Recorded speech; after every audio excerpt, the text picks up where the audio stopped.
berdoa.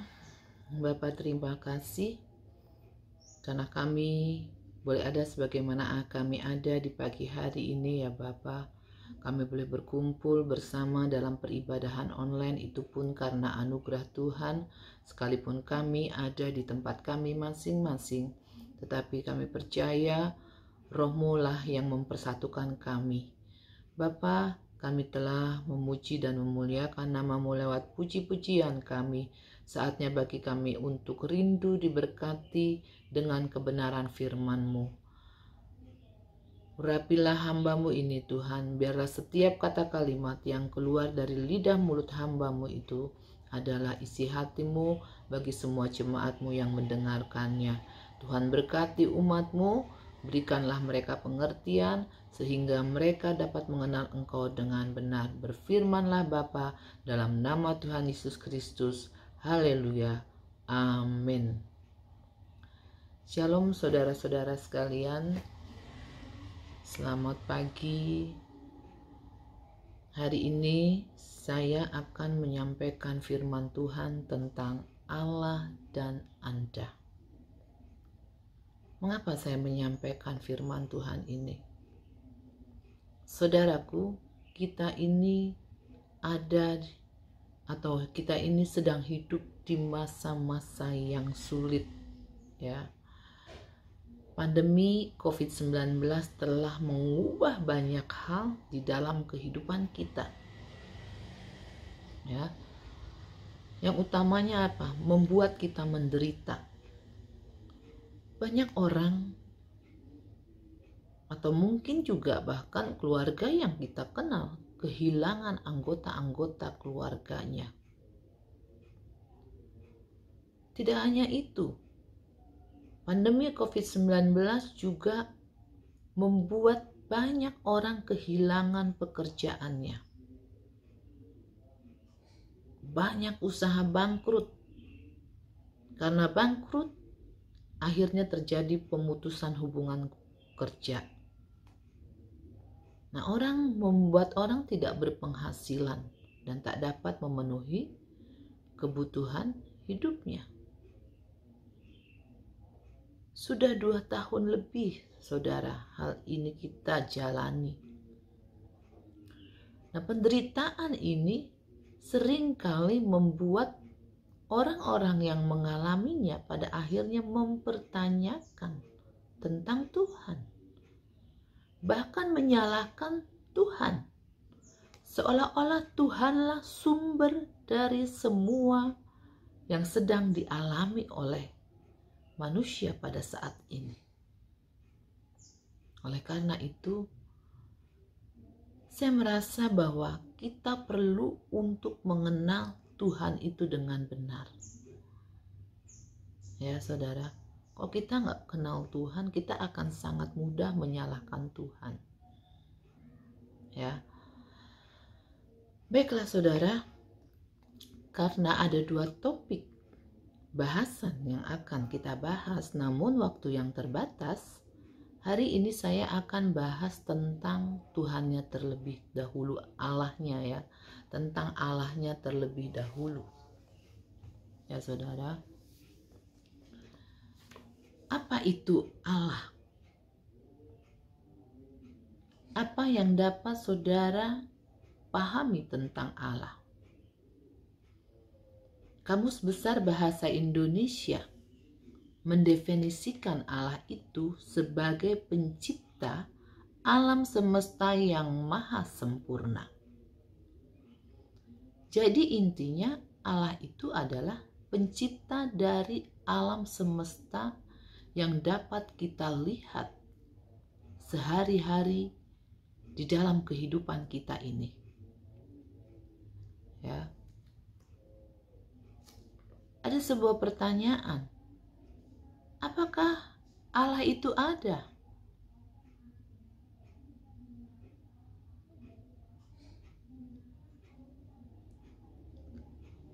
Pertanyaan-pertanyaan ini biasanya muncul ketika kita menghadapi persoalan dan kita merasa persoalan kita itu nggak berakhir, belum ada ujungnya, ya nggak kelihatan ujungnya.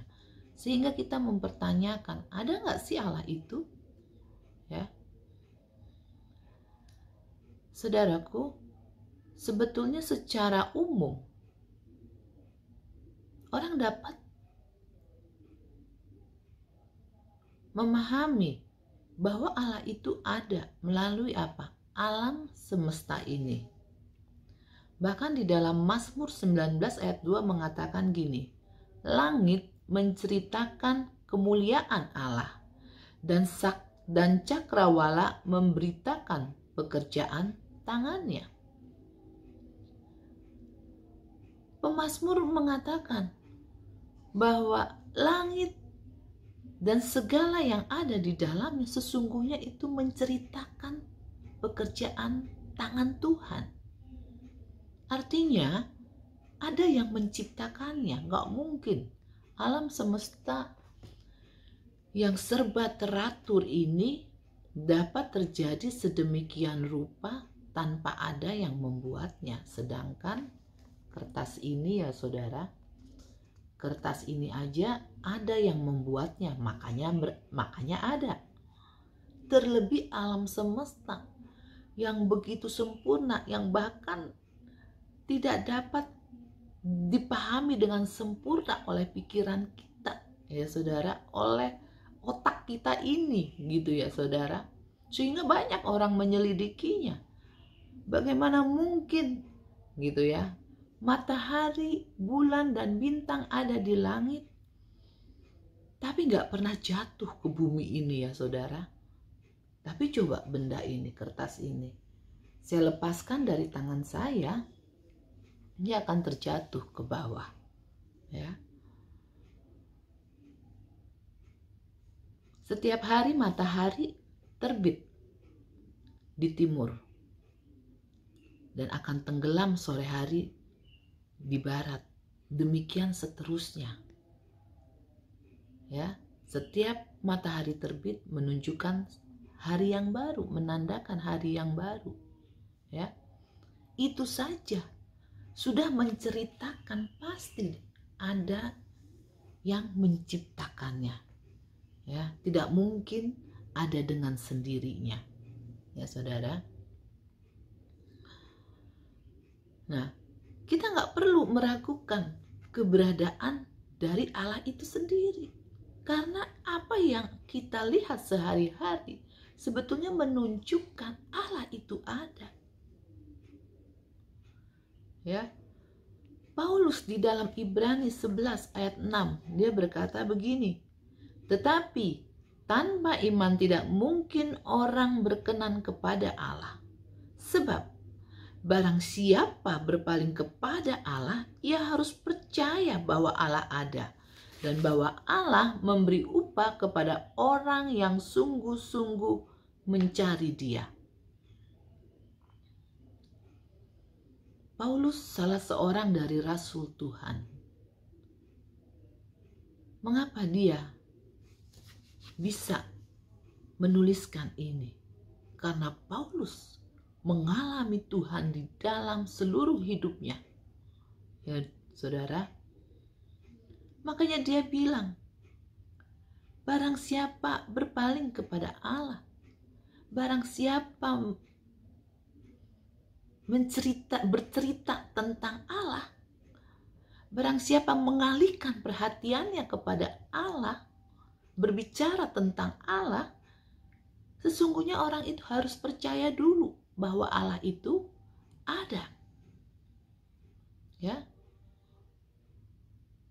Pengalaman pertama Paulus dengan Allah yang dia saksikan di dalam Alkitab kita adalah ketika dia memiliki kuasa, surat kuasa, ya, yang dia peroleh untuk menganiaya jemaat Tuhan. Dia sedang ada dalam perjalanan untuk menganiaya jemaat Tuhan. Namun di tengah perjalanan, Tuhan berbicara kepada dia. Ada cahaya yang memancar dari langit yang mengelilingi dia. Dan dia mendengarkan suara yang berkata, Saulus, Saulus, mengapa engkau menganiaya aku? Nah, Paulus yang telah mengalami Allah itu, tentu dia ingin menjelaskan Allah itu, menyaksikan Allah itu kepada banyak orang. Ya, saudara. Nah, itulah yang dia tuliskan. Jadi saudara kalau mau membicarakan tentang Allah, saudara harus percaya dulu bahwa Allah itu ada. Kesampingkan dulu penderitaan saudara. Ya.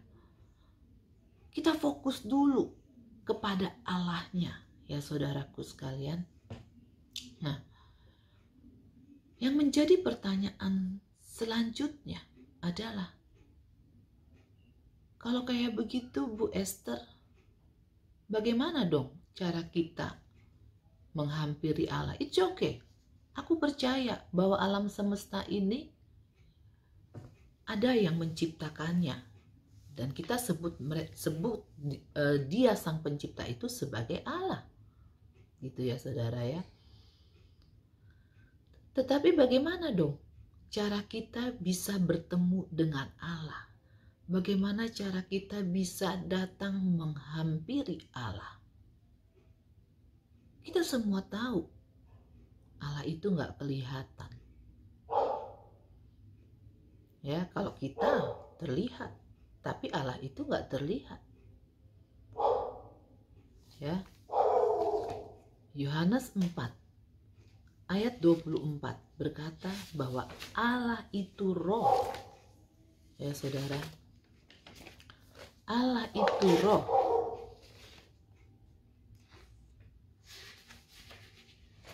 Dan barang siapa menyembah dia, harus menyembahnya dalam roh dan kebenaran. Menyembah Allah itu bukan menyembah sesuatu fisik yang kelihatan.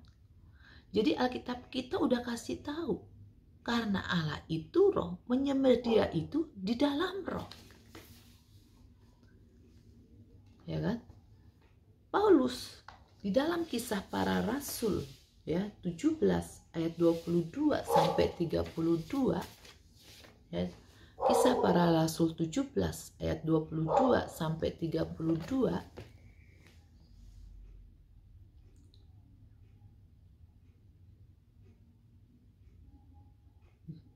Dari situ kita bisa mengetahui bagaimana cara menghampiri Allah dari apa yang dijelaskan oleh Paulus kepada orang-orang di Athena. Saudaraku, satu waktu Paulus sedang ada di Athena. Ketika dia ada di Athena, dia melihat kota Athena penuh dengan patung-patung berhalanya. Nah, Paulus yang mengenal Allah itu dengan baik, tentu dia ingin meluruskan kesalahan yang dilakukan oleh orang-orang Athena di dalam menyembah Allah. Oleh karena itu dia berdiri di tengah-tengah orang-orang Athena dan dia mempresentasikan tentang Allah itu siapa kepada orang-orang di Athena. Ya. Di sini di ayat 22 dia berkata sampai di ayat 22 sampai 32 ya. Di sini dikatakan Paulus pergi berdiri di atas Areopagus dan berkata, "Hai orang-orang Athena, aku lihat bahwa dalam segala hal kamu sangat beribadah kepada dewa-dewa. Sebab ketika aku berjalan-jalan di kotamu dan melihat-lihat barang-barang pujaanmu, aku menjumpai juga sebuah mezbah dengan tulisan kepada Allah yang tidak dikenal. Apa yang kamu sembah?" Ya, saudara. Apa di sini dibilang? Apa yang kamu sembah? Tanpa mengenalnya. Bagaimana mungkin ya saudara, orang menyembah dan sesembahannya itu dia nggak kenal. Jadi nggak ada hubungan batiniah. Jadi ya seolah-olah ya saudara ya, orang dia nggak kenal. Ya, itulah yang kuberitakan kepada kamu. Allah yang telah menjadikan bumi dan segala isinya. Ya, seperti yang tadi didefinisikan dalam kamus KBBI bahwa Allah itu adalah yang menjadikan bumi dan segala isinya, ya, Ia itu adalah Tuhan. Jadi hanya Allah lah sang pencipta langit dan bumi, dan Dia itu adalah Tuhan atas langit dan bumi. Dan Paulus menjelaskan Allah yang adalah Tuhan atas langit dan bumi itu, Dia tidak diam dalam kuil-kuil buatan tangan manusia. Jadi orang-orang Athena membuat patung-patung berhala atau juga yang disebut sebagai kuil-kuil berhala mereka itu, dia menganggap Allah ada di dalam patung-patung berhala itu.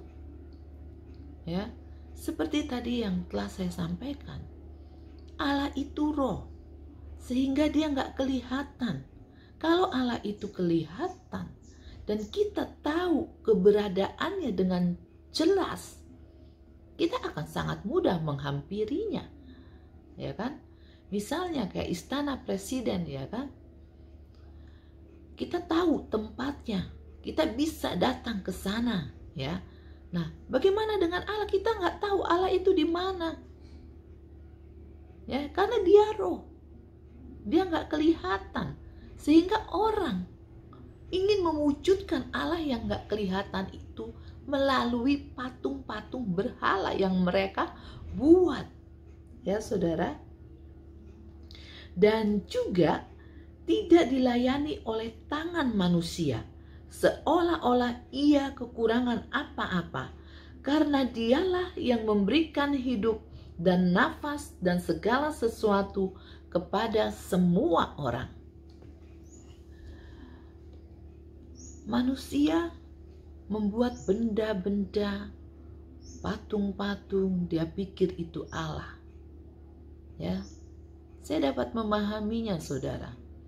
Semua itu dilakukan karena Allah itu nggak kelihatan tadi, dan dia ingin mewujudkan Allah, ya, dalam patung-patung itu dan kemudian menyembahnya, ya.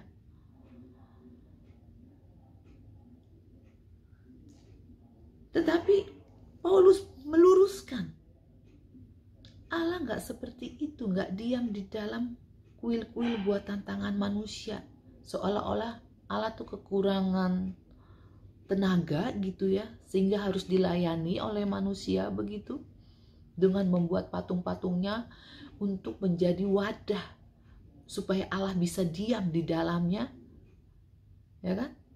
Allah nggak kekurangan seperti itu, ya saudara.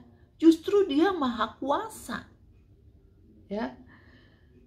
Justru Dia maha kuasa. Dialah yang memberikan hidup dan nafas dan segala sesuatu kepada semua orang, kepada kita. Dia yang berikan hidup kepada kita. Jadi kita nggak perlu membuat wadah-wadah supaya Allah hidup di dalamnya gitu. Itulah cara berpikir manusia pada waktu itu, yang saya pikir mungkin juga ada di masa ini.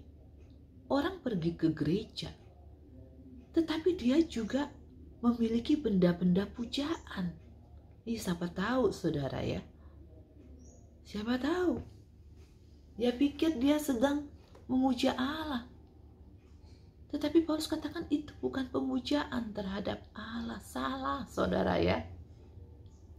Kemudian Paulus menjelaskan lagi, ya, secara kronologis. Dia bilang gini, dari satu orang saja Ia telah menjadikan semua bangsa dan umat manusia untuk mendiami seluruh muka bumi, dan Ia telah menentukan musim-musim bagi mereka dan batas-batas kediaman mereka. Allah lah yang membuat manusia memenuhi bumi, dan itu asalnya dari satu orang saja, dari benih satu manusia, Adam, ya, dari Adam dan Hawa, ya saudara, ya.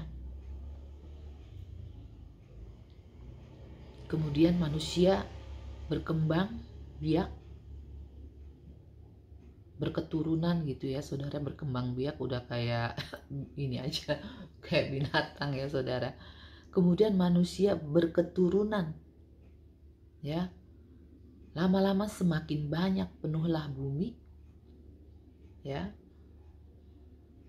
Dan terus Tuhan menentukan musim-musim bagi manusia.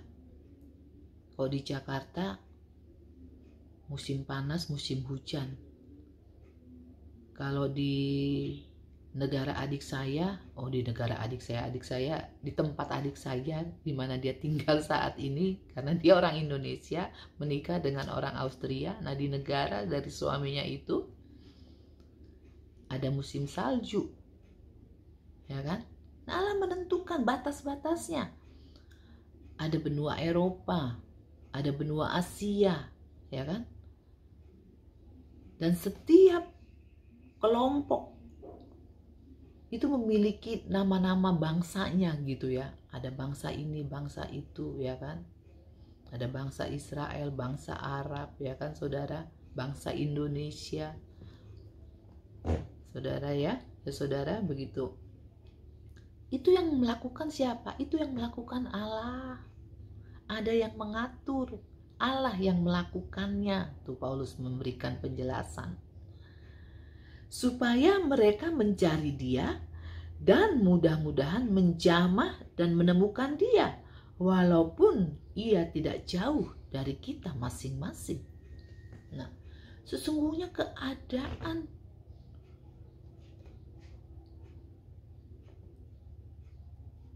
yang telah disampaikan tadi, yang telah pekerjaan-pekerjaan Tuhan itu, ya, sesungguhnya seharusnya membuat manusia itu mencari Tuhan, ya kan? Dan dikatakan mudah-mudahan menemukan Dia. Padahal Allah itu nggak jauh. Kenapa nggak jauh? Sebab di dalam Dia kita hidup, kita bergerak, kita ada. Kalau saudara hidup, saudara bergerak, ya kan? Saudara ada saat ini nih. Alkitab kita memberikan penjelasan, itu semua karena Allah, dan itu menunjukkan Allah itu dekat sebetulnya. Ya. Seperti yang telah juga dikatakan oleh pujangga-pujanggamu, sebab kita ini dari keturunan Allah juga. Karena kita berasal dari keturunan Allah, kita tidak boleh berpikir bahwa keadaan ilahi sama seperti emas atau perak atau batu, ciptaan kesenian dan keahlian manusia. Jangan samakan. Ya. Para pujangga dari orang Athena mengatakan bahwa kita ini keturunan Allah. Iya, kata Paulus. Tapi jangan disamakan. Kita ini dengan benda-benda, ya kan? Seperti emas, perak, ciptaan kesenian, ya, dan keahlian manusia. Ciptaan kesenian itu kan karena keahlian manusia, ya. Jangan samakan itu dengan keadaan yang ilahi. Itu bukan keadaan yang ilahi, ya. Di ayat 30-nya dibilang gini, dengan tidak memandang lagi zaman kebodohan, maka sekarang Allah memberitakan kepada manusia bahwa di mana-mana semua mereka harus bertobat. Ya. Paulus menganggap bahwa betapa bodohnya manusia melakukan hal itu, membuat benda-benda, patung-patung, ya kan, untuk disembah dan menganggap Allah ada di sana. Bodoh banget gitu ya, saudara. Paulus mengatakan begitu, bukan Bu Esther yang bilang. Paulus bodoh banget itu, ya. Dan Paulus mengatakan orang harus bertobat dari cara berpikir yang bodoh itu, yang menganggap Allah itu ada di dalam benda-benda, di dalam patung-patung, ya kan, di dalam benda-benda kesenian, ya. memang benda-benda kesenian sering digunakan ya untuk hal-hal yang bersifat gaib. Tetapi itu bukan Allah. Kalaupun mungkin saudara berpikir, tapi ada kok kuasanya gitu ya. Saya lihat kok gitu. Misalnya keris. Ya, saya pernah tuh saudara ya. Ada dia bukan langganan sih, orang datang aja kebetulan ya belanja ke saya. Dan dia belanja ke saya tuh karena kebetulan dia mampir ke daerah saya di Jatinegara ya. Untuk apa saudara? Ngebersihin kerisnya, mandiin kerisnya. Kerisnya itu dipelihara ya saudara. Kalau nggak dimandiin, dibersihin, maka keris itu akan mencari mangsa saudara. Ya, akan membuat kerusuhan. Jadi seolah-olah mereka mempercayai bahwa itu spiritnya Allah gitu. Memang ada spiritnya, tapi bukan berasal dari Allah, bukan Allah gitu ya. Itu bukan Allah. Agamanya kayak kita loh saudara. Saya heran. Sampai saya menyampaikan lah apa yang bisa saya sampaikan lah ya saudara kepada orang itu. Bukan Allah, dipelihara loh, turun temurun loh saudara. Nah ini Paulus bilang itu bodoh banget gitu ya saudara ya. Itu bodoh banget. Paulus bilang bertobat, tinggalkan itu semua. Ya saudara, itu bukan Allah. Ya, Paulus melanjutkan, yang Allah tuh yang ini ya. Jadi setiap orang harus bertobat dari sesembahan-sesembahan yang bukan Allah. Ya. Ayat 31, karena ia telah menetapkan suatu hari pada waktu mana ia dengan adil akan menghakimi dunia oleh seorang yang telah ditentukannya, sesudah ia memberikan kepada semua orang suatu bukti tentang hal itu dengan membangkitkan dia dari antara orang mati. Ya. Mengapa? Mengapa setiap orang harus bertobat? Karena satu waktu Allah telah menentukan seseorang yang akan mengadili, menghakimi manusia. Ya saudara, ciri orang itu apa? Orang itu telah mati dan bangkit. Ya saudara, dari antara orang mati ini maksudnya Tuhan Yesus Kristus. Yesus akan menghakimi manusia. Setiap orang yang tidak datang kepada dia akan dihakimi. Oleh karena itu, setiap orang harus bertobat dan datang kepada Yesus. Itulah ketetapan Allah. Itulah yang telah ditentukan Allah bagi kita manusia. Kalau kita mau datang kepada Allah, kita harus datang kepada Yesus karena dia akan menghakimi dunia ini. Dialah Allah. Kita buka Ibrani 1 ayat 1 sampai 3. Di sini dikatakan, setelah pada zaman dahulu Allah berulang kali dan dalam berbagai cara berbicara kepada nenek moyang kita dengan perantaraan nabi-nabi. Ya. Dulu Allah bicara dengan manusia, ya, nenek moyang kita, melalui perantaraan nabi-nabi. Maka pada zaman akhir ini, yaitu saat ini, ia telah berbicara kepada kita dengan siapa? Perantaraan anaknya yang telah ia tetapkan. Allah menetapkan. Kalau saudara mau datang kepada Allah, saudara harus melalui Yesus Kristus yang telah mati dan telah bangkit dari antara orang mati. Bukan Yesus yang lain, karena banyak Yesus yang diceritakan oleh orang-orang. Ya, tetapi bukan Yesus yang telah mati dan telah bangkit dari antara orang mati. Yang telah ia tetapkan sebagai yang berhak menerima segala yang ada. Oleh dia Allah telah menjadikan alam semesta, ya. Di sini dijelaskan, Yesuslah yang menjadikan alam semesta ini. Kalau Yesus yang menjadikan alam semesta ini. Berarti Yesus itu siapa? Allah itu sendiri. Ia adalah cahaya kemuliaan Allah dan gambar wujud Allah, dan menopang segala yang ada dengan firman-Nya yang penuh kekuasaan.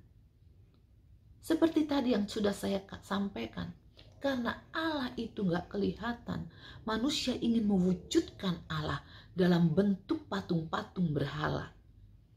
Memang karena kita seringkali kita percaya kalau kita melihat soalnya, ya kan? Makanya Tuhan Yesus berkata, berbahagia orang yang percaya namun tidak melihat, ya kan? Kalau percaya karena melihat itu udah biasa. Percaya sekalipun gak melihat itulah iman, ya saudara. Makanya kalau mau datang kepada Allah ya harus dengan iman, ya saudara. Di sini dikatakan ia cahaya kemuliaan Allah dan gambar wujud Allah. Allah mewujudkan dirinya dalam rupa manusia Yesus Kristus. Dia mengambil tubuh manusia.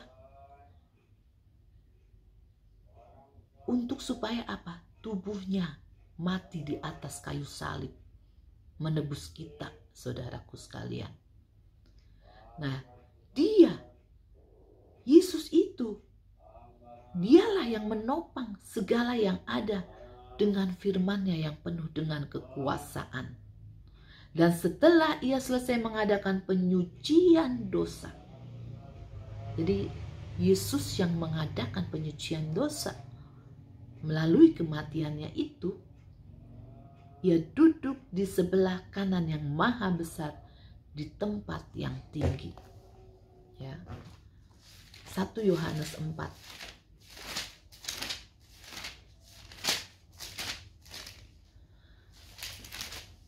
Ayat 2 menekankan lagi kepada kita, ya, demikianlah kita mengenal roh Allah.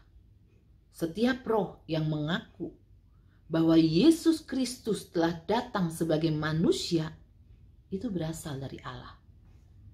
Setiap roh yang tidak mengaku Yesus tidak berasal dari Allah. Roh itu adalah roh antikris, dan tentang dia telah kamu dengar bahwa ia akan datang, dan sekarang ini ia sudah ada di dalam dunia. Jadi saudara, kita nggak usah ini ya saudara ya, bimbang, nggak perlu. Justru kita bangga, kita bersyukur, kita telah mengenal Allah yang benar itu. Kalau Allah itu ada di pihak kita, makanya Alkitab bilang kalau Allah ada di pihak kita, siapakah lawan kita? Ya. Kalau kita ada bersama-sama dengan Allah, ya, seperti yang disampaikan dalam Yesaya 40 ayat 10. Janganlah takut, sebab aku menyertai engkau. Janganlah bimbang, sebab aku ini Allahmu. Aku akan meneguhkan, bahkan akan menolong engkau.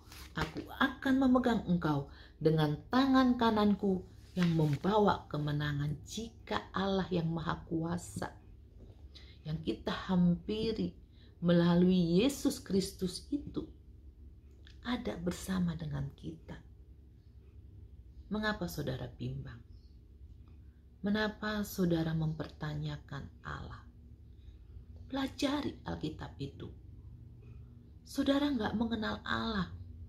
Saya udah mengalami masa-masa seperti itu, saudara. Dan saya bercerita ini karena saya sudah ngalami.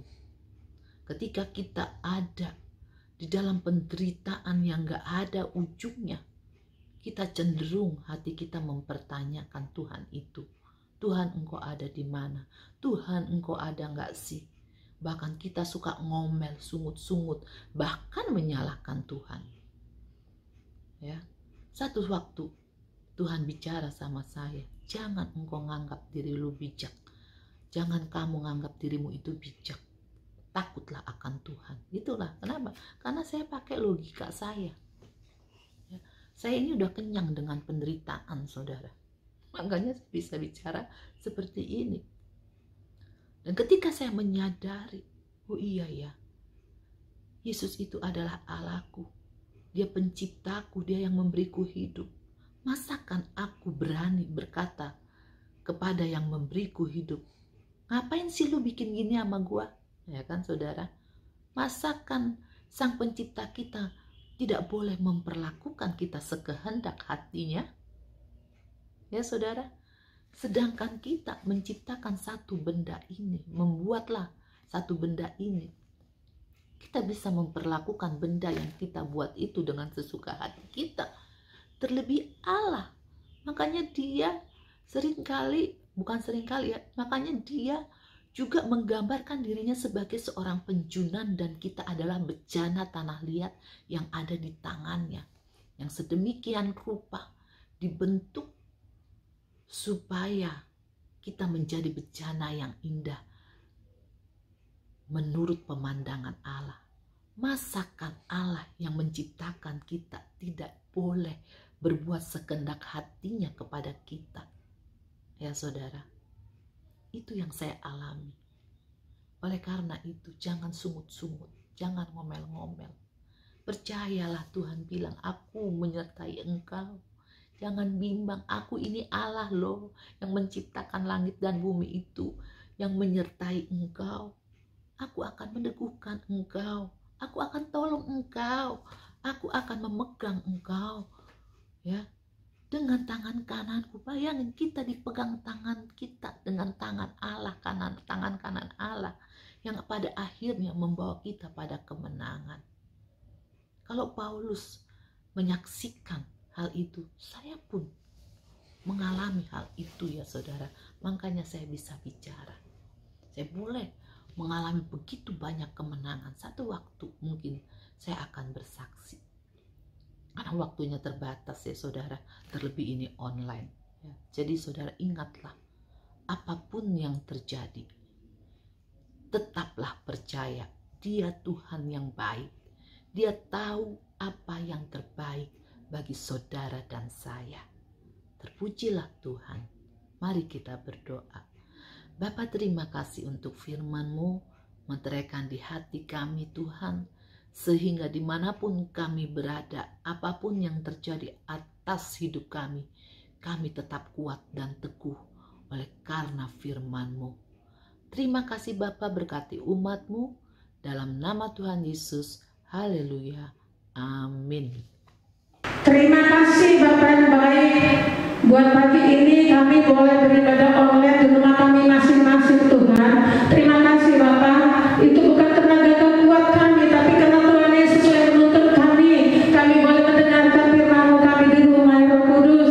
Terima kasih Bapak yang baik, terima kasih Bapak buat kebenaran-Mu ya Tuhan. Biarlah firman-Mu Tuhan menguatkan setiap anak-anak Tuhan yang sudah mendengarkan ya Roh Kudus. Bapak, kami serahkan hamba-Mu yang sudah menyampaikan firman-Mu Bapak. Firman itu adalah kekuatan bagi jemaat-Mu semua yang ada di rumah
dengan kita dan kita terima berkat dari Tuhan. Pulanglah dan terimalah berkat dari Tuhan. Kiranya kasih daripada Allah Bapa dan kasih dari Yesus Kristus dengan Allah Roh Kudus menyertai kau dari sekarang bahkan sampai selama-lamanya, sampai Tuhan Yesus menjemput kita di awan-awan permai. Kita yang sudah menerima berkat dengan iman percaya, kita katakan sama-sama, amin.